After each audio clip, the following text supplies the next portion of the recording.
Assalamualaikum warahmatullahi wabarakatuh. Perkenalkan, nama saya Elsa Fitri. Saya Siti Jubaidah. Saya Yulianti. Kami dari program PG PAUD STK IPS Setiabudi Rangkas Bitung kami akan mempresentasikan MK Neuroscience yang diampu oleh dosen pengampu Bapak Hadi Setiawan MPD. Yang pertama materinya yaitu perkembangan individu, yang kedua prinsip-prinsip perkembangan, yang ketiga teori-teori perkembangan, dan yang keempat yaitu tahapan perkembangan, dan yang kelima itu faktor-faktor perkembangan. Dari pengertian perkembangan, pengertian perkembangan yaitu dapat diartikan sebagai perubahan yang dialami individu menuju kedewasaan baik fisik maupun psikis dan berlangsung secara terus-menerus selama kegiatan.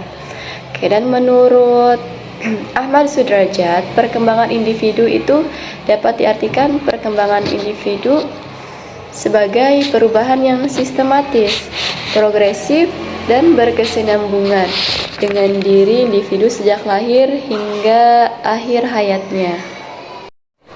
Terus selanjutnya yaitu ciri-ciri perkembangan individu.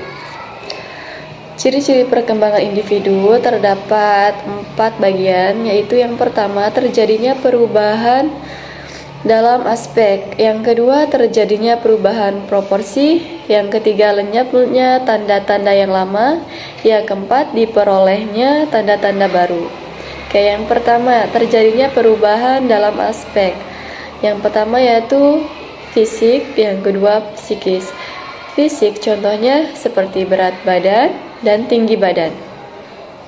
Sedangkan psikis yaitu contohnya seperti berbicara dan berpikir. Yang kedua terjadinya perubahan proporsi. Yang pertama ada fisik, contohnya proporsi tubuh anak akan berubah sesuai perkembangan. Terus yang kedua psikis. Psikis contohnya perubahan imajinasi dan fantasi ke realita. Yang ketiga yaitu lenyapnya tanda-tanda yang lama. Yang pertama itu fisik. Fisik seperti rambut halus dan gigi susu. Terus yang kedua yaitu psikis. Contohnya seperti lenyapnya masa mengoceh, seperti perilaku impulsif. Yang keempat diperolehnya tanda-tanda baru, yaitu fisik seperti pergantian gigi.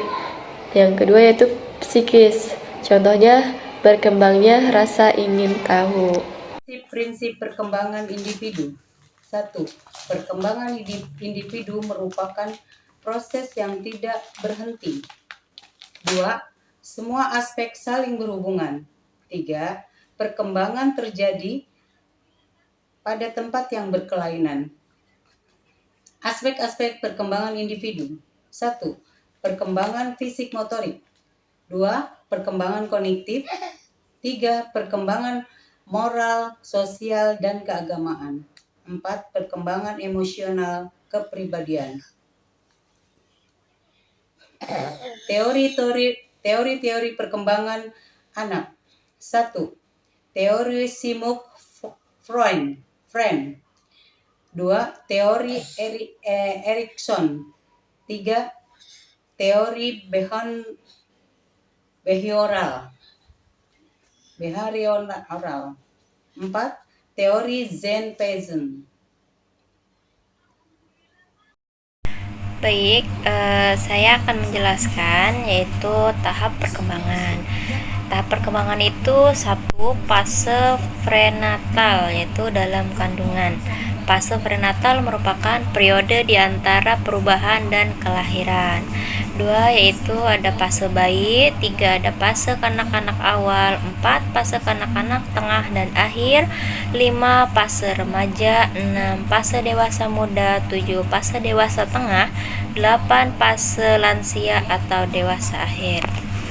Baik, di situ juga ada faktor-faktor faktor perkembangan, yaitu 1. Keturunan ciri fisik dapat diturunkan kepada anak melalui gen kedua orang tua. 2. Yaitu ada jenis kelamin, dan ketiga ada hormon, dan keempat lingkungan, kelima nutrisi, keenam status sosial ekonomi, ketujuh ada latihan dan kesehatan, dan kedelapan pengaruh keluarga. Baik, terima kasih.